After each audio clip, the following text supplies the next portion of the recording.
दिव्य जननी करुणामयी श्रीमा परम प्रभु योगीराज श्री अरविंद चरण रे सप्तकोटि प्रणाम। सविता अपा, पुष्प अपा, अन्य समस्त अंजना अपा, अन्य समस्त अपा भाई को प्रणाम। शुभ अपराह्न। माँ और प्रभु को चरण रे एक वंदना निवेदन कर। माँ माँ माँ आकुले तुमको अली करे आगो परम प्रेमार पक्षी निसंगए मोर हृदय शाश्वत निरत बर जीवकी आकुले तुमको अली करे आगो परम प्रेमार पक्षी निसंगए मोरा हृदय शाश्वत निरत बर जीवकी निरत बर जीवकी आकुले तुमको उड़ी आसी केबे बसी पड़ मोर शून्य शाखार धीरे मधुर मूर्छना तोड़ ताही केते स्वप्न नदी रातीरे फेरी जा पुणी ईप्सित अमृत फलत पार ना चाखी आकुले तुमको अली करे आगो परम प्रेमार पक्षी निसंगए मोरा हृदय शाश्वत निरत बर जीवकी आकुले तुमको तुम्हें गला परे गोपने बाहुने कांदे मुग तुम पाई जाने मो आधार अशुद्ध तथापि तुम्हें पराकृपामयी आशा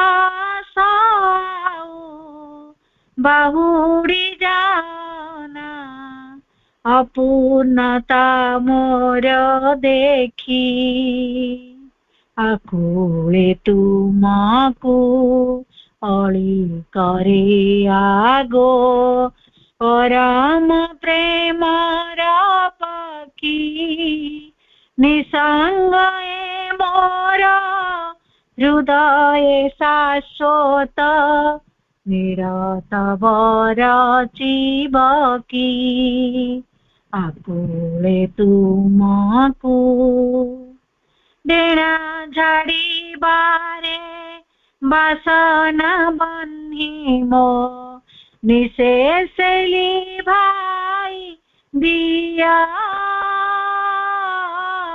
चंचु चुंबन रे सकल कलुषा काली मारे सोसिनिया तुम्हारी पार से पल्लवी उठुमो जे शाखा जाइछि सुखी आकुले तुमको अली करे आगो परम प्रेमार पक्षी निसंगए मोर हृदय शाश्वत निरत बर जीवकी निरतवर चिबकी निरतवर चिबकी मामा मामा मा वंदे मातरम। सुंदर निवेदन परिवेश संपूर्ण मातृमय हमें समस्ते माँ को पद तले बसीचु सुंदर निवेदन बहुत बहुत धन्यवाद। वर्तमान आम आलोचनार पर्व आम आलोचनार विषय वस्तु चेतनार अभियात्रा सत्प्रेमंकर लिखित चेतनार अभियात्रा आमर 235 सप्ताह पहुंचलानी विधान भाई आमको बुझे चली निश्चिंत निश्चिंत समस्त मन भितर समस्त हृदय को आलोचना छुँची जहाँ भी हेले मन भितर से मन भितर आमर स्थान पाउछि। बहुत सुंदर आलोचना भाई को स्वागत करुछु।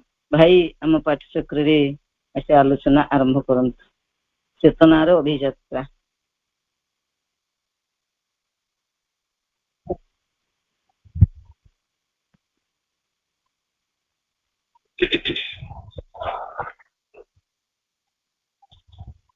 परम करुणामयी माँ परम प्रभु श्री अरविंद ऑनलाइन पाठ्यक्रम जोग देथिबा समस्त मातृ अभिक्षु भाई भौणी मानन को मु स्वागत करूछि। आमे चेतनार अभियात्रा सत्प्रेमकर स्वाध्याय आलोचना करुछे। आजिर विषय वस्तु अच्छी अभिज्ञतार निद्रा। तेबे से अभिज्ञतार निद्रा भीतर को जीवा पूर्व सकाळ गोटे मेसेज आसिला मो पाखु। से मेसेज टाकू मुझे पढ़ुची आ समस्ते ताकू अनुभव करने चेष्टा करिवे। टॉपिक थिला travel from yourself to yourself. निज भीतर को निज भीतर को यात्रा to realize truth is to travel from yourself to yourself without ever going anywhere. आमे अन्य कुआडे न जाई केवल सत्य को जदि खोजुथिबा अनुभव करिया चाहूथिबा तेबे निजे निज भीतर ही यात्रा करिबा दरकार। At first it seems as if there is a seeker and something to be found। जदि तुमे संधानी हेथिबो खोजिवार मनोवृत्ति रखिथिबो तेबे निश्चय पाइबो। ए पाथ appears जेतो खोजिबो तमे गोटे बाट पाइबो। ये जर्नी बिगिन्स जेतो बाटटी पाइगला तुम यात्रा आरंभ हबो। तापर आरंभ हबो कोन ना क्वेश्चन अराइज विभिन्न प्रकार क्वेश्चन तुम पाखु आसीबा आरंभ करिवो। हु एम आई मुकिए where did I come from केउठर मु उठिके आसीची व्हाट इज रियलिटी वास्तवता प्रकृति कोन। Years may be spent searching through philosophy religion science meditation and experience. आमे से सत्य को खोजुछु कोठी ना दर्शन भितरे रिलीजियन हमर धर्म भितरे विज्ञान भितरे ध्यान भितरे एवं अनुभूति रे आमे सत्य को खोजुछु। At the final discovery is astonishing. तमे जेतो यात्रा करिवो आ से सत्य को खोजी होथबो एमिति गोटे समय आसी पहुंचीबो आविष्कार तुम करिवो तुमको आश्चर्यचकित ताहा करिवो। ताल कोन सेटा what was being sought was never absent. तुम जहा को खोजुथिलो ताहा अनुपस्थित नथिला never absent. The seeker was searching for its own source. से केवल निज भीतर ही खोजिची just as wave search for the ocean. केमिति खोजिची ना समुद्र को जेमती लहड़ी खोजे ठीक सेमती while never having left it तुम कहा को बात दे परिबो नहीं। Truth is not an achievement. आमे भाबुछु आमे सत्य को पाई गलु सेटा जो मोर अचीवमेंट प्राप्ति ना truth is not achievement, it is not something gained, याकू तुम लाभ करछ बोली भाबछ ता भी नुह, इट इज नॉट डेस्टिनेशन, यह गोटे लक्ष्य भी नुह, reach at the end of long road. तेबे जो अनेक पथ यात्रा कल शेष जहाँ को पाइल सेटा तुम लक्ष्य, सेटा भी ता नुह, rather it is recognition that there was never any distance between yourself and what you are seeking। परिशेष रे तुम जो सत्यटी पाइबो ताहा तुम भितरे आ खोजिबा भितरे दूरता किछि नथिला। The journey ends where it begins.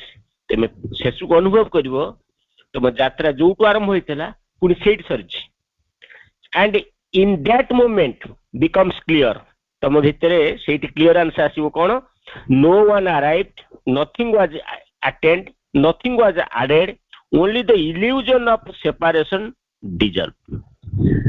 से जो सत्यटा सत्य को पाइल से सत्य आ तुम भितरे गोटे इल्यूजन गोटे माया गोटे बाड़ भली छिड़ा आइथिला, सेटा डिजल्व हो जाइए। तुम खोजिया भितरे ता डिजल्व हो गला।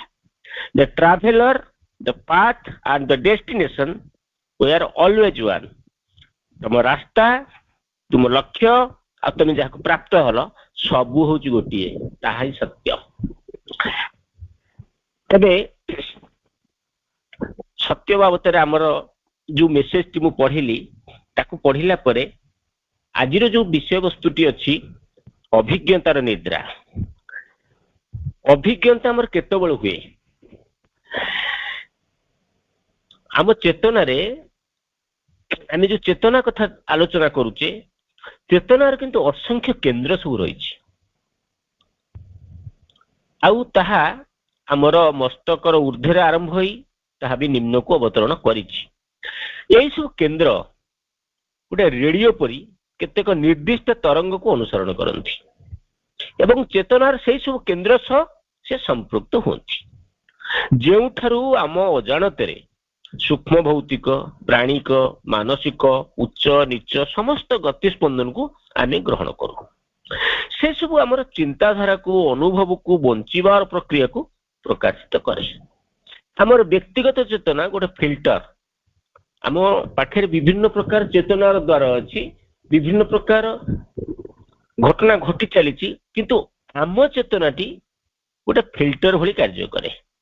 निजर सामाजिक भूमिका परंपरा शिक्षा अनुजाई से किसी ग्रहण करे आउ से मध्य किसी को त्याग मध्य कर दिए। तेणु साधारण नियम अनुजाई निद्रा अवस्था एवं मृत्यु पर आमे स्वाभाविक भाव से सब जगह बा स्तर को जाऊ जोठारे आमे पूर्व एक प्रकार संपर्क स्थापन करिथिलु, किंतु यह प्राथमिक स्तर जेतेबेले कि चेतना व्यक्तित्व ग्रहण करि न थाए। जदियो मानसिक स्तर रे ता खूब बेसी सूक्ष्म संस्कृत होई थाए, तथापि अन्य मानक भली चिंता भी से करू थाए, अन्य मानक भली अनुभव भी करू थाए, अन्य मानक भली जीवन मध्य धारण करू थाए। तुम यह गोटे केवल सामयिक समुदायता होता है जार विस्तृतिर केंद्र शरीर बाहर को जाई पारे नहीं। जेतेबेले जो शारीरिक केंद्र मृत्युवरण करे सबु किछि क्षुद्र प्राण मन अन्यान्य अनेक अंशरे ताहा विक्षिप्त हो जाए। तेणु शरीर जो केंद्रटी शरीर अच्छी बोली एठी मनटे अच्छी ता भितरे शरीर अच्छी बोली ता भितरे प्राणटी प्रकाशित होईछि, शरीरटी अच्छी बोली चैत्य सत्ता बा आत्मार परिप्रकाश होईछि। तेणु जदि भूमि नथिबो आमे जो घरर परिकल्पना करूचे एमता उठे कोठा करिबी एतिकी महला कोठा करिबी तो घरर परिकल्पना करूचे, जदि भूमि नथिबो से जगह रे आपण कोन परिकल्पना करिबी। ठीक सेमती आम शरीरटी अच्छी बोली सेठी मनटे अच्छी प्राणटे अच्छी आत्मपुरुषंकर आविर्भाव होईछि, आमे जीवित अच्छु। तो शरीर नष्ट हो से सब जोगाजोग धीरे धीरे आम पाखरु विस्तृत हो विस्मृत हो। तेणु जेतेबेले केंद्र निद्रित थाए सेतेबेले अन्य सब किछि मध्य प्राय निद्रित ही थांती, कारण अणभौतिक मानसिक प्राणिक उपादान सब केवल भौतिक जीवन आवश्यकता हेतु रहती। ତେଣୁ ଏଇ ପ୍ରାଥମିକ ସ୍ତରରେ ଯେତେବେଳେ ଆମେ ନିଦ୍ରା ଯାଉ ଚେତନା ଅବଚେତନାର ରାଜ୍ୟକୁ ଚାଲିଯାଏ। ତା ଅର୍ଥ ଆମର ନିଜ ବାବଦରେ କିଛି ଜ୍ଞାନ ନଥାଏ। ମୋ ଭିତରେ ଗୋଟେ ମନ ଅଛି, ସେ ମନର ଏମିତି ବିଭାବ ସବୁ ଅଛି, ଯୋଉ ମନ ବିଭିନ୍ନ ପ୍ରକାର ପରିକଳ୍ପନା ମଧ୍ୟ କରିପାରୁଛି, ଯୋଉ ପ୍ରାଣଟି ଆମ ଭିତରେ ହିଂସ୍ରତା, ନୃଶଂସତା, କ୍ରୂରତା ଭରି ଦେଉଛି, ସେଇ ପ୍ରାଣ ବେଳେ ବେଳେ ବି ଆମ ଭିତରେ ଭାବ ପ୍ରବଣତା ଦଉଛି, ଆନନ୍ଦ ଦଉଛି, ଆଲୋକ ଦଉଛି, ଶାନ୍ତି ଦଉଛି। ଏଇ କଥା ଯେତେବେଳେ ଆମେ ଜାଣିପାରୁନା, ସବୁ ଗୋଳିଆ ମିଶା ହେଇକି ଆମ ଭିତରକୁ ପ୍ରକାଶିତ ହୁଏ, ସେତେବେଳେ କଣ ହୁଏ, ତାହା ହଉଛି ଗୋଟେ ପ୍ରାଥମିକ ସ୍ତର। ଏଇ ସ୍ତରରେ ଯେତେବେଳେ ଆମେ ଶୋଇବାକୁ ଯାଉ ବା ନିଦ୍ରା ଯାଉ, ସେତେବେଳେ ଆମ ଚେତନାଟି ସଚେତନ ନଥାଏ, ଅବଚେତନାରେ ତାହା ପରିଣତ ହେଇଯାଏ ବା ଅବଚେତନାର ରାଜ୍ୟକୁ ସେ ଓହ୍ଲେଇଯାଏ। ଶ୍ରୀ ଅରବିନ୍ଦଙ୍କ ଅନୁସାରେ ଆମେ ଏହାକୁ ଅବଚେତନା ବୋଲି କହୁଛୁ। ତାର ଅର୍ଥ ହଉଛି ଐତିହାସିକ ପଥରେ ଅବଚେତନା, ଯାହା ଆମର ଜାଗ୍ରତ ଚେତନାର ନିମ୍ନରେ ନୁହେଁ, ବିବର୍ତ୍ତନ ପଥରେ ଚେତନା ଠାରୁ ପରବର୍ତ୍ତୀ ଅବସ୍ଥାରେ ଅବସ୍ଥିତ, ଯେପରି ପ୍ରାଣୀ ଆଉ ବୃକ୍ଷ ମାନଙ୍କ ମଧ୍ୟରେ। ଅନ୍ୟ କଥାରେ ଆମେ କହିଲେ ଚେତନା ତାହାର ବିବର୍ତ୍ତିତ ହୋଇସାରିଥିବା ହେତୁ ଅତୀତକୁ ଫେରିଯାଏ, ଯାହା ଏହାକୁ ନାନାଦି ବିଶୃଙ୍ଖଳିତ ଦୃଶ୍ୟରେ, ଅସଂଖ୍ୟ ସ୍ଥିତିରେ, ଧାରଣାର ଅଂଶରେ ପୂର୍ଣ୍ଣ କରିଦିଏ। ଯଦି ଏହା ଜାଗ୍ରତ ଅବସ୍ଥାରେ ଅବ୍ୟବସ୍ଥିତ ଭାବରେ କଟେଇଥାଏ, ତାପରେ ଚେତନା ଆହୁରି ତଳକୁ ଖସିଯାଏ। ତାର ଉଦ୍ଭିଦ ଜୀବନ ବା ଲାର୍ଭାର ଅତୀତକୁ ଯେଉଁ ନିଦ୍ରା କି ଗଛ ବା ପଶୁପକ୍ଷୀଙ୍କର ନିଦ୍ରା ସହିତ ସମାନ। ଜଣେ ବ୍ୟକ୍ତିକୁ ଏହିପରି ଅନେକ ସ୍ତର ଦେଇ ଯିବାକୁ ହୁଏ, ତାପରେ ତାହାର ଚୈତ୍ୟ ସତ୍ତା ବା ଚିତ୍ ଶକ୍ତି ଗଠିତ ହୁଏ। ବାଷ୍ପବତ୍ ମିଶ୍ରଣକୁ କିଛିଟା ସଂଗତି ଓ ବିସ୍ତୃତି ଦେଇଥାଏ। ମାତ୍ର ଯେଉଁ ମୁହୂର୍ତ୍ତରୁ ଶରୀର ପ୍ରଧାନ କେନ୍ଦ୍ର ବୋଲି ଗୃହୀତ ନ ହୁଏ, ସେଇ ମୁହୂର୍ତ୍ତରୁ ଜଣେ ତାର ଭୌତିକ ପରିବେଶ, ଭୌତିକ ଜୀବନ ବାହାରେ ଅବସ୍ଥିତ ଗୋଟେ ଆନ୍ତର ଜୀବନ ଲାଭ କରେ। ବିଶେଷତଃ ଜଣେ ଯଦି ଯୋଗ ଆରମ୍ଭ କରେ, ତେବେ ତାହାର ବିବର୍ତ୍ତନ ଧାରା ପରିବର୍ଦ୍ଧିତ ହୁଏ, ଜୀବନ ପ୍ରକୃତିରେ ପରିବର୍ଦ୍ଧିତ ହୁଏ, ନିଦ୍ରା ଓ ମୃତ୍ୟୁ ମଧ୍ୟ ପରିବର୍ତ୍ତିତ ହୁଏ। ସେ ପ୍ରକୃତିରେ ବଞ୍ଚିବାକୁ ଆରମ୍ଭ କରେ। ତେଣୁ ଯୋଗ ଯୁକ୍ତ ଯେତେବେଳେ ମଣିଷ ହୁଏ, ସେତେବେଳେ ଅସଲ ଜୀବନ କଣ, ଜୀବନର ବାସ୍ତବତା କଣ, ଜୀବନର ଅର୍ଥ କଣ, ତାକୁ କାହିଁକି ଜୀବନଟେ ଦିଆହେଇଛି, କାହିଁକି ଏଠିକି ଅଣାଯାଇଛି ପୃଥିବୀକୁ, ସେ କଥାକୁ ସେ ଧୀରେ ଧୀରେ ବୁଝିବାକୁ ଆରମ୍ଭ କରେ। ଫଳରେ କଣ ହୁଏ ନା, ତା ଚେତନାଟି ଧୀରେ ଧୀରେ ଆଲୋକିତ ହେବାକୁ ଆରମ୍ଭ କରେ। ତେଣୁ ଯୋଉମାନେ ଏବେ ବି ଲୋକ ବଞ୍ଚୁଛନ୍ତି, ଯୋଉମାନେ କେବଳ ବଞ୍ଚିବା ପାଇଁ ବଞ୍ଚୁଛନ୍ତି, ଭୋକ ହଉଛି ଖାଉଛୁ, ମାନେ ଆଳସ୍ୟ ଲାଗୁଛି, ନିଦ୍ରା ଆସିଲାଣି ଆଖିକୁ, ଶୋଇ ପଡୁଛୁ, ଏଇଭଳି ଜୀବନ ଯଦି ବଞ୍ଚିବା, ତାହେଲେ ଆମେ ଏଠିକି କାହିଁକି ଆସିଛୁ, କୋଉ ଉଦ୍ଦେଶ୍ୟରେ ଆଇଛୁ, କାହିଁକି ଆମର କାର୍ଯ୍ୟ ଏଠି କଣ, ସେ କଥା ଆମେ କେବେ ବୁଝିପାରିବା ନାହିଁ। ଆମେ କଣ ନା ଗୋଟେ ଅର୍ଡିନାରୀ ଲାଇଫ ଜୀବନ ବଞ୍ଚିବା। ଯେତେବେଳେ ଆମେ ଯୋଗଯୁକ୍ତ ଜୀବନ ବଞ୍ଚିବା, ସେତେବେଳେ ସଚେତନ ହେବାକୁ ଆରମ୍ଭ କରିବା। ଅର୍ଥାତ୍ ମୋ ଭିତରେ ଯୋଉ ପ୍ରତିଭୁ ଅଛନ୍ତି, ଯୋଉ ଆତ୍ମପୁରୁଷ ବିଦ୍ୟମାନ ଅଛନ୍ତି, ଯୋଉ ଚୈତ୍ୟ ସତ୍ତା ଉପସ୍ଥିତ ଅଛନ୍ତି, ତାଙ୍କୁ ଜାଣିବାକୁ ଚେଷ୍ଟା କରିବା, ତାଙ୍କ ସହିତ ନିଜକୁ ଯୁକ୍ତ କରିବା। ଯେତେବେଳେ ଆମେ ଏଇ କଥା ଭାବିବାକୁ ଆରମ୍ଭ କରିବା, ଧୀରେ ଧୀରେ ସେଥିପାଇଁ କାର୍ଯ୍ୟ କରିବା ପାଇଁ ଇଚ୍ଛାଟା ଆମ ଭିତରେ ଉଦ୍ରେକ ହେବାକୁ ଆରମ୍ଭ କରିବ। ମୁଁ ଯେତେବେଳେ ଗୋଟେ ଜିନିଷ ବାବଦରେ ଜାଣିନଥିଲି, କୌଣସି କାରଣରୁ କୋଉ ବାଟରେ ଜାଣିଲି, ଜାଣିଲା ପରେ ମୋ ଭିତରେ ଯେତେବେଳେ ଉତ୍ସୁକତା ଆସିଲା, ମୁଁ ଖୋଜିବି, ଧୀରେ ଧୀରେ ମୁଁ ସେ ଆଡକୁ ଯିବି, ସିଏ ପ୍ରକୃତିରେ କଣ, ତା ବାବଦରେ ଜାଣିବାକୁ ଚେଷ୍ଟା କରିବି, ତା ସହିତ କେମିତି ଯୁକ୍ତ ହେବି, ତା ପାଇଁ ପ୍ରୟାସ କରିବି। ଯେତେବେଳେ ସେଇ ଶକ୍ତି ସହିତ ଯେତେବେଳେ ଆମେ ଯୁକ୍ତ ହେବାକୁ ଆରମ୍ଭ କରିବା, ଆମ ଭିତରେ ଯୋଉ ଅଶୁଦ୍ଧ ମନଟି ଅଛି, ଧୀରେ ଧୀରେ ତାହା ପ୍ରଶିକ୍ଷିତ ହେବା ଆରମ୍ଭ କରିବ, ଶିକ୍ଷିତ ହେବାକୁ ଆରମ୍ଭ କରିବ, ଦୀକ୍ଷିତ ହେବାକୁ ଆରମ୍ଭ କରିବ। ନିଜକୁ ଜାଣିବ ଯେ ମୁଁ କୋଉ ପ୍ରକାର ପରିକଳ୍ପନା ସବୁ କରିବା ଦରକାର, କୋଉ ଭାବନା ମୋ ଭିତରକୁ ଓହ୍ଲେଇ ଆସିବା ଦରକାର। ପ୍ରାଣ ବି ସେମିତି ଚିନ୍ତା କରିବ, କୋଉ ପ୍ରକାର ଉଦ୍ଦୀପନା, କୋଉ ପ୍ରକାର ଉତ୍ସାହ, କୋଉ ପ୍ରକାର ଆଗ୍ରହ ମୋ ଭିତରେ ଆସିଲେ ମୁଁ ଏ କାର୍ଯ୍ୟକୁ ସମ୍ପନ୍ନ କରିପାରିବି, ଏ ପଥରେ ଆଗକୁ ଯାଇପାରିବି। ଯେତେ ଯେତେ ଆପଣ ଖୋଜିବାକୁ ଲାଗିବେ, ମୁଁ ଟିକେ ପୂର୍ବରୁ ଯୋଉ ମେସେଜଟି ପ୍ରଥମେ ପଢୁଥିଲି, travel yourself to yourself, ନିଜ ନିଜ ନିଜ ଠାରୁ ନିଜ ଭିତରକୁ ଯାତ୍ରା ଯେତେବେଳେ ଆମର ଆରମ୍ଭ ହେଇଯିବ ସେତେବେଳେ ଆମେ ଅନୁଭବ କରିବା ଯେ ମୁଁ ପ୍ରକୃତିରେ କାହିଁକି ଆସିଛି, କୋଉ ଉଦ୍ଦେଶ୍ୟ ନିଆଯାଇଛି, ମୋ ଦ୍ୱାରା କୋଉ କାର୍ଯ୍ୟ ସମ୍ପନ୍ନ ହେବାକୁ ଆଣିଛନ୍ତି। ଏତେ ଲୋକ ଅଛନ୍ତି ତା ଭିତରୁ ମତେ ପୁଣି କାହିଁକି ଅଣାଗଲା, କୋଉ ବିଶେଷ ଭୂମିକା ମୋ ଦ୍ୱାରା ସମ୍ପନ୍ନ ହବ। ସେତେବେଳେ ଆମ ଭିତରେ ବିଭିନ୍ନ ପ୍ରକାର କୋଶ୍ଚିନ୍ ଆସିବ, ପ୍ରଶ୍ନ ଆସିବ ଯେ ମୁଁ କାହିଁକି ଏଠିକି ଆସିଲି। ସେତେବେଳେ କଣ ହବ ନା ଆମ ଭିତରେ ସଚେତନତା ଆରମ୍ଭ ହବ। ଯେତେବେଳେ ସଚେତନତା ଆରମ୍ଭ ହବ ତାକୁ ହିଁ ଆମେ କହିବା ପ୍ରକୃତରେ ବଞ୍ଚିବାର ବାଟ ମିଳିବା। ଜଣେ ପ୍ରଥମେ ଲକ୍ଷ୍ୟ କରିବ ଯେ ତାର ସ୍ୱପ୍ନ ଗୁଡିକ କିଛି ବିଶେଷ ପ୍ରକୃତି ଧାରଣ କରୁଛନ୍ତି। ସତେ କି ବାହ୍ୟ ପରିବର୍ତ୍ତନ ଆନ୍ତର ସୂକ୍ଷ୍ମ ପରିବର୍ତ୍ତନ ଆଣିଦେଉଛି, ଯାହାକି ସ୍ୱପ୍ନ ଗୁଡିକ ମଧ୍ୟ ପ୍ରଭାବିତ କରୁଛି। ଆମେ ପାଶବିକ ନିଦ୍ରାରୁ ସଚେତନ ନିଦ୍ରା ଭିତରେ ପହଞ୍ଚିବା, ଅଭିଜ୍ଞତାର ନିଦ୍ରା ମଧ୍ୟକୁ ପ୍ରବେଶ କରିବା, ଗଳିତ ମୃତ୍ୟୁ ମଧ୍ୟରୁ ଅନ୍ୟ ଗୋଟେ ଜୀବନ୍ତ ମୃତ୍ୟୁ ମଧ୍ୟକୁ ପ୍ରବେଶ କରିବା। ଆମର ସମ୍ପୂର୍ଣ୍ଣ ଜୀବନକୁ ବିଭକ୍ତ କରୁଥିବା ସୀମା ସବୁ ଧୀରେ ଧୀରେ ଭାଙ୍ଗିଯିବ। କେନ୍ଦ୍ର ନଥିବା ହେତୁରୁ ବିକ୍ଷିପ୍ତ ହେଇଯିବା ପରିବର୍ତ୍ତେ ଆମେ ଆମ ପ୍ରଭୁଙ୍କର ସାକ୍ଷାତ ପାଇବା।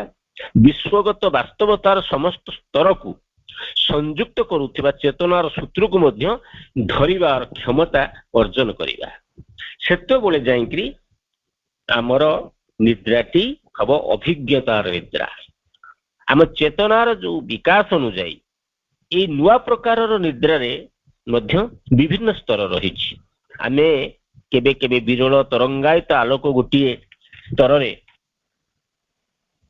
ଦେଖିପାରୁଛୁ, ତ ବେଳେ ବେଳେ ଅବିରତ ସ୍ୱୟଂ ପରିଚାଳିତ ଉପର ତଳ ସବୁ ସ୍ତରରେ ମୁକ୍ତ ଦୃଷ୍ଟି ମଧ୍ୟ ଆମେ ଲାଭ କରୁଛୁ। ଆପଣ ଦେଖିଥିବେ ଯେତେବେଳେ ଆମେ ଏଇ ଯୋଗ ଭିତରକୁ ପ୍ରବେଶ କରିନଥିଲୁ, ଯୋଗ ଜୀବନ ବଞ୍ଚିବାକୁ ଆରମ୍ଭ କରିନଥିଲୁ, ସେତେବେଳେ ଆମେ ଯେତେବେଳେ ଖାଦ୍ୟ ଗ୍ରହଣ କରୁଥିଲୁ ଆମେ କଣ ଭାବୁଥିଲୁ? ଭୋକ ହଉଛି ଖାଉଛି, ଏଇ କଥା ଭାବୁଥିଲୁ। ନିଦ ମାରୁଛି ବୋଲି ମୁଁ ଶୋଉଛି, ଏଇ କଥା ଭାବୁଥିଲୁ। କିନ୍ତୁ ଧୀରେ ଧୀରେ ଆପଣ ଦେଖିବେ ଯେତେବେଳେ ଆପଣ ସଚେତନ ହେବାକୁ ଆରମ୍ଭ କରିବେ, ଆପଣଙ୍କର ସବୁ ଗୁଡାକ ପ୍ରିସାଇଜଲି ମାନେ ଅର୍ଡରଲି ସବୁ ହବାକୁ ଆରମ୍ଭ କରିବ। ମତେ ବଞ୍ଚିବା ପାଇଁ ଯୋଉ ଖାଦ୍ୟ ଦରକାର, ସେ ଖାଦ୍ୟ କାହିଁକି ଗ୍ରହଣ କରିବି ନା ତାଙ୍କ କାମ କରିବା ପାଇଁ ମୋର ଯୋଉ ଶକ୍ତି ସାମର୍ଥ୍ୟର ଆବଶ୍ୟକତା ଅଛି, ସେଥିପାଇଁ ମତେ ଆଜି ତାଙ୍କ କୃପାରୁ ଏ ଖାଦ୍ୟ ମତେ ମିଳିଛି। ତେଣୁ ତାକୁ ଆପଣ ସଚେତନ ଭାବରେ ଗ୍ରହଣ କରିବେ। ତେଣୁ ଜୀବନ କଣ ହବ ନା ଆପଣ ଯେମିତି ଅବ୍ୟବସ୍ଥିତ ଜୀବନ ବଞ୍ଚୁଥିଲେ, ଗୋଟେ ବିଶୃଙ୍ଖଳିତ ଜୀବନ ବଞ୍ଚୁଥିଲେ, ସେଠି ବିଶୃଙ୍ଖଳିତଟା ଆପଣଙ୍କୁ ଭଲ ଲାଗିବନି, ସୁହାଇବନି। ଆପଣ ଶୃଙ୍ଖଳିତ ଜୀବନ ଯାପନ କରିବାକୁ ଆରମ୍ଭ କରିବେ। ଆମେ ଶୋଇବାକୁ ଯିବା ପୂର୍ବରୁ ପ୍ରଥମେ ଧ୍ୟାନସ୍ଥ ହେବା ଦରକାର। ବିକ୍ଷିପ୍ତ ହେଇଥିବା ଚେତନା ଗୁଡିକୁ ଗୋଟାଏ ସୂତ୍ରରେ ବାନ୍ଧି ରଖିବା ଦରକାର। ତାପରେ ନିଜ ଶରୀରକୁ ଆସ୍ତେ ଆସ୍ତେ ଢିଲା କରିଦେବା ଦରକାର। ଯେତେବେଳେ ଆମେ ବିଛଣାରେ ଶୋଇବା ସେତେବେଳେ ମୁକ୍ତ ଭାବରେ ଶୋଇବା, ଅନୁଭବ କରିବା ମୁଁ ସେଇ ପରମ ପ୍ରେମଙ୍କ କୋଳରେ ଆଶ୍ରୟ ନେଇଛି, ଏଇ ଅନୁଭବ ନେଇ ସିଏ ମତେ ଜଡେଇ ଧରିଛନ୍ତି। ଏଇ ପ୍ରକାର ଭାବନା ଭିତରେ ଯେତେବେଳେ ଆମେ ଶୋଇବାକୁ ଯିବା, ଦେଖିବା ରାତି ପାହିଯିବ, ଆମେ ଅନୁଭବ କରୁଥିବା ଆମେ ଯେମିତି ସତରେ ଜାଗ୍ରତ ଅଛୁ, କିନ୍ତୁ ଆମର ସେ ନିଦ୍ରାଟି ସଚେତନ ନିଦ୍ରାରେ ପରିଣତ ହୁଏ। ଯୋଉ ସଚେତନତା ଆମକୁ ଆଜି ଏଇ ପଥ ପର୍ଯ୍ୟନ୍ତ ଆଣିଛି। ତେଣୁ ଏଠାରେ ସବୁ କିଛି ଆମର ଜାଗ୍ରତ ଚେତନା ଉପରେ ନିର୍ଭର କରିବ। ସ୍ୱଭାବତଃ ଆମେ ସେଇଠାକୁ ଚାଲିଯିବା ଯେଉଁ ସବୁ ସ୍ତର ସହିତ ଆମେ ଆମର ପୂର୍ବରୁ ସମ୍ପର୍କ ସ୍ଥାପନ କରିଥାଉ। ଯେଉଁ ପ୍ରାଣିକ ମାନସିକ ଅନ୍ୟାନ୍ୟ ସ୍ପନ୍ଦନ ଗୁଡିକ ଗ୍ରହଣ କରୁ, ସେ ସବୁ ଆମ ଭିତରେ ଥିବା ଧାରଣା, ଅଭିପ୍ସା, ଅଭିଳାଷ, ନ୍ୟୁନତା, ଉଦାରତା ସହିତ ମିଶି ଏକ ସମ୍ପର୍କ ସ୍ଥାପନ କରିଥାନ୍ତି। ଆମେ ଯେତେବେଳେ ଦେହରୁ ବାହାରି ଯାଉ, ଏଇ ସବୁ ସ୍ପନ୍ଦନର ଉତ୍ସକୁ ଚାଲିଯାଉ, ଏହା ଏକ ଅସାଧାରଣ ସ୍ପଷ୍ଟ ଆଶ୍ଚର୍ଯ୍ୟର ଉତ୍ସ, ଯାହା ନିକଟରେ ଏ ଭୌତିକ ଜଗତରେ ଆମର ମାନସିକ ପ୍ରାଣିକ ଭାଷାନ୍ତର ଖୁବ ବେଶୀ ମଳିନ ଓ ଶୂନ୍ୟ ଜଣା ପଡନ୍ତି। ତାପରେ ଆମେ ସେ ସବୁ ବିଶାଳ ଅସଂଖ୍ୟ ଜଗତ ଗୁଡିକ ସମ୍ବନ୍ଧରେ ସଚେତନ ହବା, ଯେଉଁମାନେ ଆମର କ୍ଷୁଦ୍ର ପୃଥିବୀକୁ ଆବୃତ କରିଛନ୍ତି, ଯେଉଁମାନେ କି ତାର ଆମର ଭାଗ୍ୟକୁ ନିୟନ୍ତ୍ରଣ କରନ୍ତି। ତେଣୁ ଆମେ ଯୋଉ ବିଙ୍ଗ, ଆମେ ଯୋଉ ସତ୍ତା, ସେ ସତ୍ତା କେବଳ ଚିନ୍ତା ଗୁଡ଼ିକର ହିଁ ସମାହାର। ଓନ୍ଲି ଥଟ୍ ଆପଣଙ୍କୁ ପରିଚାଳିତ କରୁଛି କିଛି ଚିନ୍ତା। ଯୋଉ ଚିନ୍ତା ଆପଣ ଯୋଉ କଳ୍ପନା କରନ୍ତି, ଯୋଉ ଚିନ୍ତା ଗୁଡ଼ିକ କରନ୍ତି, ସେ ଚିନ୍ତା ଗୁଡ଼ିକ ଆପଣଙ୍କ ବିଙ୍ଗ, ଆପଣଙ୍କ ସତ୍ତାକୁ ପରିଚାଳିତ କରୁଛନ୍ତି। ଆପଣଙ୍କ ଚିନ୍ତା ଗୁଡ଼ିକ ଯଦି ଆଲୋକିତ, ମାର୍ଜିତ, ଶୃଙ୍ଖଳିତ ଏବଂ ଭାବପୂର୍ଣ୍ଣ ହେଇଥାଏ, ତାହେଲେ ଆପଣଙ୍କର ଜୀବନଟି ଶୃଙ୍ଖଳିତ ହବ। ତେଣୁ ସେଇ ଚିନ୍ତା, ଆଜି ଅମକ ଜାଗାରେ କାଲି ଗୋଟେ ଗତକାଲିର ଉଦାହରଣ ଦଉଛି। ଗତକାଲି ଆମର ଏଇ ମାର୍ଶାଘାଇ ବ୍ଲକର ଜଣେ ସକ୍ରିୟ କର୍ମୀ ଥିଲେ, ଜଣେ ଭାଇ, ସେ ଜଣେ ହାଇସ୍କୁଲ ଶିକ୍ଷକ ଥିଲେ, ସିଏ ଚାଲି ଯାଇଗଲେ। କାଲି ଥିଲା ତାଙ୍କର 12ତମ ଦିନ। ଆମେ ସେଠିକି ମୁଁ ସେଇ ବାଟେ ଯିବା ଆସିବା କରିବା ଭିତରେ ତାଙ୍କ ସାନ ପୁଅ ମତେ କହିଲେ, ଆଉ ଭାଇ, ଆଉ ଆପଣ କେତେ ଭାଇ ଆଉ ବାପାଙ୍କୁ କହିବେ, ମୁଁ ତ ତାଙ୍କୁ ସବୁ ଜାଣିନି, ଆଉ ସେମାନେ ଟିକେ କାଲି କାର୍ଯ୍ୟକ୍ରମରେ ଆସି ଯୋଗ ଦେବେ, ଆମ କାଲି ଖ୍ରୀଷ୍ଟି ହଉଛି, ସେଥିରେ ଯୋଗ ଦେବେ। ସେଇ କଥା କହିଥିଲେ। ଆଚ୍ଛା, ମୁଁ ଭାବିଲି ଖାଲି ଖ୍ରୀଷ୍ଟି ଖାଇବାକୁ ଆମେ କଣ ସେଠିକି ଯିବୁ? ତେଣୁ ଆମେ ଅନ୍ତତଃପକ୍ଷେ ସେଇ ଯୋଉ ପବିତ୍ର ଆତ୍ମା ପ୍ରତି ଗୋଟେ ଶ୍ରଦ୍ଧାଞ୍ଜଳି ଜଣେଇବା, ମାଙ୍କୁ ଟିକେ ମନେ ପକେଇବା, ମାଙ୍କର ଉପସ୍ଥିତି ସେ ଆବାହନ କରିବା, ସେଇ ଉଦ୍ଦେଶ୍ୟରେ ମୁଁ ଗୋଟେ ମେସେଜ ଆମ ଗ୍ରୁପରେ ଲେଖିଦେଲି। ତାପରେ ଆମେ ଯୋଉ ପ୍ରଥମେ 4-5 ଜଣ ସନ୍ଧ୍ୟା 6ଟା ବେଳେ ଯାଇ ପହଞ୍ଚିଲୁ, ମୁଁ ଦେଖିଲି ସେଠିକାର ବାତାବରଣ ଭିତରେ ମାଙ୍କର ଉପସ୍ଥିତି ତ ନାହିଁ, କିନ୍ତୁ କେହି ବି ସେ ବାବଦରେ ସଚେତନ ନୁହନ୍ତି ଯେ ମାଙ୍କୁ ଟିକେ ରଖିବା। ଯେହେତୁ ସେ ମାଙ୍କୁ ଭଲ ପାଉଥିଲେ, ତେଣୁ ତାଙ୍କ ଘରର ଅଲଗା କୌଣସି ସଦସ୍ୟ ଏତେ ସଚେତନ ନୁହନ୍ତି କି ମାଙ୍କ ବାବଦରେ ଏତେ ଜ୍ଞାନ ବି ନାହିଁ।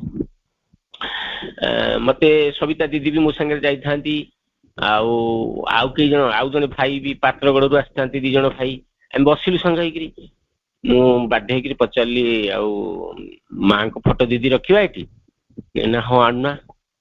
ଆମେ ତାଙ୍କୁ ଯାଇ ତାଙ୍କ ସାନ ପୁଅ କହିଲୁ, ଆଉ ମାଙ୍କ ଫଟୋ ଟିକେ କେମିତି ଦରକାର ଥାନ୍ତା, ଟିକେ ଥୋଇଥାନ୍ତେ, ଏଠି ବସିଥାନ୍ତେ, ତାଙ୍କ ବାବଦରେ ସ୍ମରଣ କରିଥାନ୍ତେ, ତାଙ୍କୁ ଟିକେ ଶ୍ରଦ୍ଧାଞ୍ଜଳି ଦେଇଥାନ୍ତେ। ସେ କହିଲେ, ସେ କୋଉଠି ଅଛି, ମୁଁ ତ ଖୋଜିବାକୁ ପଡିବ।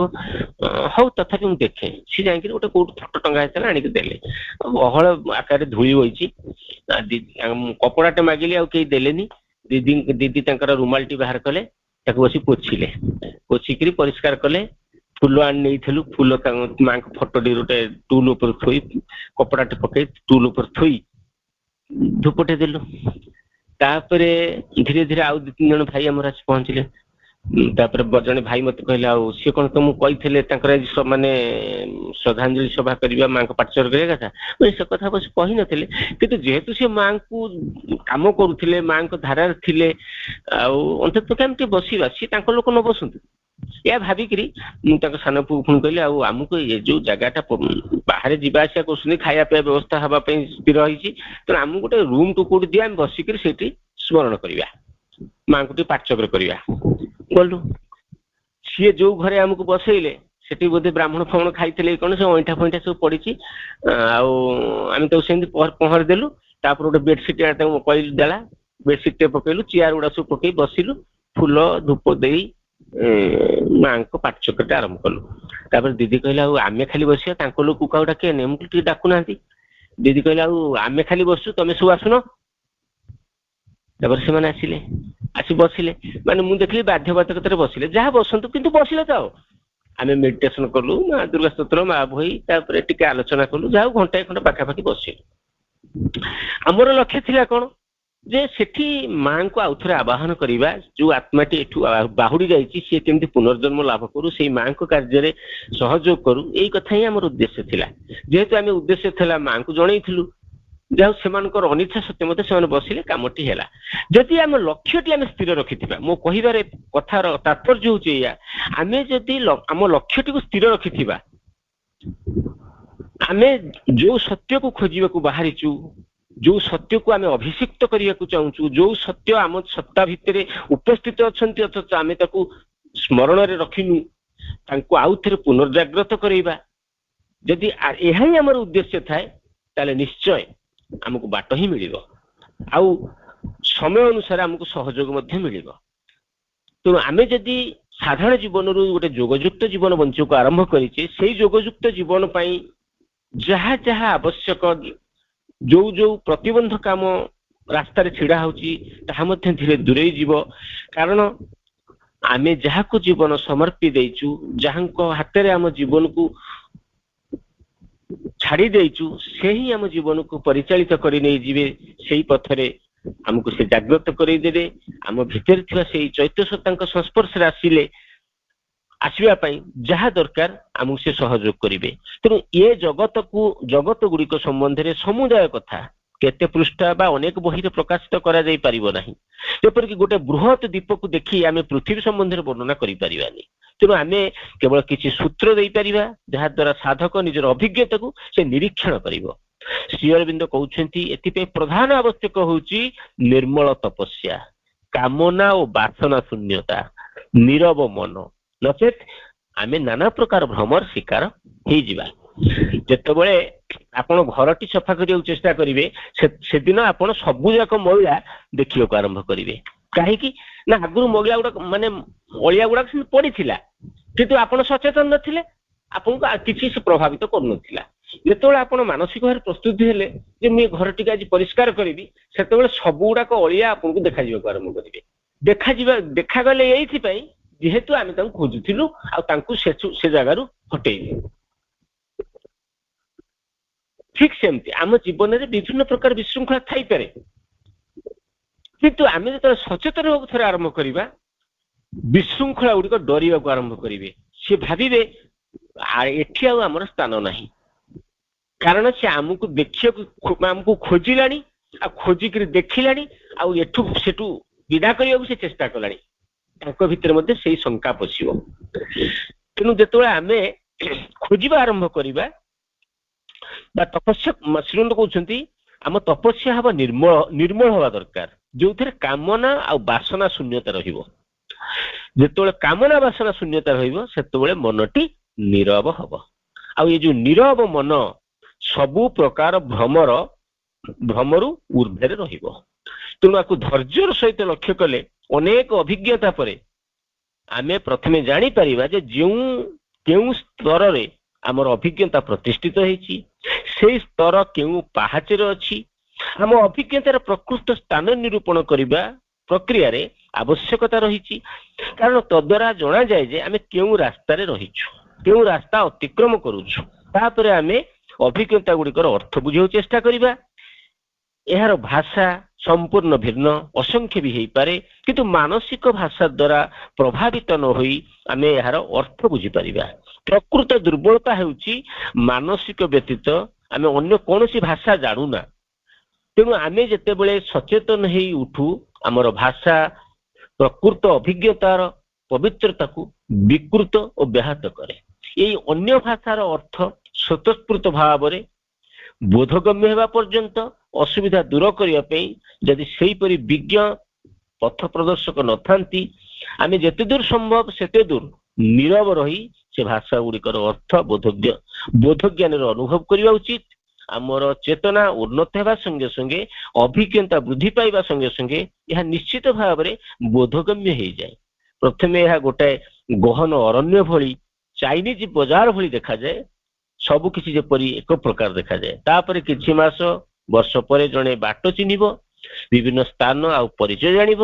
ଏହିପରିକି ପୃଥିବୀ ଅପେକ୍ଷା ଅଧିକ ସ୍ପଷ୍ଟତର ଆଉ ଫଳପ୍ରଦ ଭାବରେ ମଧ୍ୟ ସେ ଜାଣିପାରିବ। ତେଣୁ ଆମେ ଯେତେବେଳେ ଏଇ ବାଟ ଦେଇ ଯିବା, ଧୀରେ ଧୀରେ ଆମର ଅଭିଜ୍ଞତା ବଢି ବଢିକା ଯିବ। ପ୍ରଥମେ ସାଇକେଲ ଚଲେଇଲା ବେଳେ ଯେମିତି ଆମେ ପଡି ଯାଉଥିଲୁ, ଧୀରେ ଧୀରେ ପଡିଗଲା ପରେ ମଧ୍ୟ ଆମେ ସେଥିରେ ଲାଗି ରହିଲୁ। ଦିନେ ସମୟ ଆସିବ ସାଇକେଲ ଚଳେଇବାରେ ଆମେ ପଟୁତା ଲାଭ କରିବା। ସେମିତି ବାଇକ ଚଳେଇବା ହଉ, କାର ଚଲେଇବା ହଉ, ଯେକୌଣସି କାମ ଆପଣ ନ ଜାଣିଥିଲେ ଯଦି ଚେଷ୍ଟା ଆରମ୍ଭ କରିବେ, ଦିନେ ସେଇ କାମରେ ଆପଣ ଦକ୍ଷ ହେଇଯିବେ। ତେଣୁ ପ୍ରଥମେ ଆମେ ନିଜକୁ ଆଗ ପ୍ରସ୍ତୁତ ହେବା ଦରକାର ଯେ ମୁଁ ପ୍ରକୃତରେ କଣ ଖୋଜୁଛି, ଆମେ କିପରି ଆମର ଜୀବନକୁ ଶୃଙ୍ଖଳିତ କରିବା। ଆମର ନିଦ୍ରା, ଆମେ ଯୋଉ ଶୋଉଛେ ଅଚେତନ ଭିତରେ ଆମର ନିଦ୍ରାଟି ହଉଛି, ଆମେ ଜାଣିପାରୁନୁ ପ୍ରକୃତିରେ କଣ ହଉଛି। ତେଣୁ ସେ ଯୋଉ ଆମ ନିଦ୍ରାଟିକୁ ଆମେ ସଚେତନ କରିବା। ତେଣୁ ସଚେତନ କରିବା ପାଇଁ ବିଭିନ୍ନ ଉପାୟ ମା ଆମକୁ ବତେଇ ଦେଲେ, ଶ୍ରୀ ଅରବିନ୍ଦ ମଧ୍ୟ ବତେଇ ଦେଲେ। ତେଣୁ ଅଧିକାଂଶ ଲୋକଙ୍କ ପାଇଁ ଏହା ପୁରା ଫାଙ୍କା ଆଉ ସଂଯୋଗ ରହିତ ହେଇଥାଏ। ମାଙ୍କ ଭାଷାରେ ପ୍ରକୃତରେ ଅସଂଖ୍ୟ ସଂଯୋଗ ବା ସେତୁ ରହିଛନ୍ତି। ସତେ ଯେମିତି ଆମେ ମାନେ ବହୁ ସେତୁ ଦ୍ୱାରା ପରସ୍ପର ସହିତ ସଂଯୁକ୍ତ ଅନେକ ଗୁଡାଏ ରାଜ୍ୟ ଦ୍ୱାରା ନିର୍ମିତ ହେଇଛୁ। ଏହିପରି ଆମ ସତ୍ତାର କେତେ ଗୁଡାଏ ଅଂଶ ସେମାନଙ୍କର ଯାତ୍ରା ବିଷୟରେ ସ୍ମରଣ କରିବା, କେତେକ ସ୍ଥାନକୁ ସଂଯୁକ୍ତ ସେତୁ ନଥିବା ହେତୁ ସେ ସବୁକୁ ସ୍ମରଣ କରିପାରିବା ନାହିଁ। ଆମେ ଦେଖିଥିବା ମାନେ ବହୁତ ଦିନ ତଳେ, 20 ବର୍ଷ ତଳେ ମୁଁ କାହା ସହିତ ମିଶିଥିଲି, ତା ସହିତ ତା ନାଁକୁ ଆଉ ମନେ ପକେଇ ପାରୁନି। ସିଏ ମତେ ଅମକ ଦିନ ଅମକ କଥାଟା କହିଥିଲା, ତା ବି ମନେ ପଡୁନି। କିନ୍ତୁ 30 ବର୍ଷ ତଳେ ମଧ୍ୟ କିଏ ଗୋଟେ କଣ କହିଥିଲା, ସେ କଥା ବି ମନେ ରହୁଛି। ତାର ଆମର ଯାହା ସହିତ ସମ୍ପର୍କ ଲାଗି ରହିଥାଏ ସେ କଥା ଆମର ମନେ ରହେ, ବା ଯାହା ସହିତ ଆମେ ସଂଯୋଗ ରଖିଥାଉ। କିନ୍ତୁ ଯୋଉମାନଙ୍କୁ ଅକେଜନାଲି ତାଙ୍କ ସହିତ ଆସୁ, ତାପରେ ମଝିରେ ଅନେକ ଗ୍ୟାପ୍ ହେଇଯାଏ, ପୁଣି କେତେବେଳେ ମନେ ପକେଇବାକୁ ଚେଷ୍ଟା କରୁ, ଆଉ ମନେ ପଡେ ନା, ଏହା ହୁଏ। ଏହିପରି ଆମ ସତ୍ତାର ଅନେକ ଅଂଶ ସେମାନଙ୍କ ଦ୍ୱାରା ଯାତ୍ରା ବିଷୟରେ ସ୍ମରଣ କରିବା, କେତେକ ସ୍ଥାନକୁ। ତେଣୁ ଆମର ଚେତନା ସେଇ ସବୁ ଶୂନ୍ୟତାକୁ, ଅଶିକ୍ଷିତ ଅଂଶକୁ ଅତିକ୍ରମ କରିବା ବେଳେ ଆମେ ସବୁ କିଛିକୁ ବିସ୍ମୃତ ହେଇଯାଉ, ଆମେ ଭୁଲି ଯାଉ। ଯେଉଁମାନେ ବ୍ରହ୍ମାନନ୍ଦ ଲାଭ କରନ୍ତି ସେମାନଙ୍କ କ୍ଷେତ୍ରରେ ତାହା ମଧ୍ୟ ହୁଏ। ଆମେ ପରେ ଏ ବିଷୟରେ ଆଲୋଚନା କରିବା। ପ୍ରକୃତରେ ଜଣେ ଉନ୍ନତ ସାଧକ ନିଦ୍ରା ସମୟରେ ଚେତନାର ସମସ୍ତ ସ୍ତରରେ ବିଚରଣ କରିପାରେ। ବେଳେ ବେଳେ ଅଜାଣତରେ ପରମାତ୍ମାଙ୍କ ଆଲୋକରେ ସଚିତ ଆନନ୍ଦରେ ପ୍ରବେଶ କରେ। କିନ୍ତୁ ସେଇ ସମୟ ତକ ହିଁ ପ୍ରକୃତ ନିଦ୍ରା ହେଇଥାଏ, ଆନନ୍ଦ ଆଉ ଆଲୋକ ମଧ୍ୟରେ। ସେତେବେଳେ ହିଁ ପ୍ରକୃତ ଆରାମ ମିଳେ। ଯେତେବେଳେ ଆମେ ଅଚେତନା ଭିତରକୁ ନ ଯାଇ ସଚେତନତା ଭିତରକୁ ଯିବା, ଆଲୋକ ଆଉ ଆନନ୍ଦକୁ ଅଭିଷିକ୍ତ କରିବା ଆମ ଚିନ୍ତା ଆଉ ଚେତନା ଭିତରେ, ସେତେବେଳେ ନିଦ୍ରା ହେବ ସଚେତନ ନିଦ୍ରା। ସେ ନିଦ୍ରା ହେବ ଯୋଗଯୁକ୍ତ ନିଦ୍ରା। କିନ୍ତୁ ଆମେ ଜାଣିପାରିବା ଆମେ କୋଉ ପ୍ରକାର ନିଦ୍ରା ଯାଉଛେ, ଆମେ କୋଉ ପ୍ରକାର ନିଦ୍ରା ଭିତରେ ରହୁଛେ। ଆମେ ରାତିରେ ଶୋଇଲା ବେଳେ ସେଇ ସଚେତନତା ଭିତରେ ଅଛେ କି ଅଚେତନା ଭିତରକୁ ଖସି ପଡିଛେ।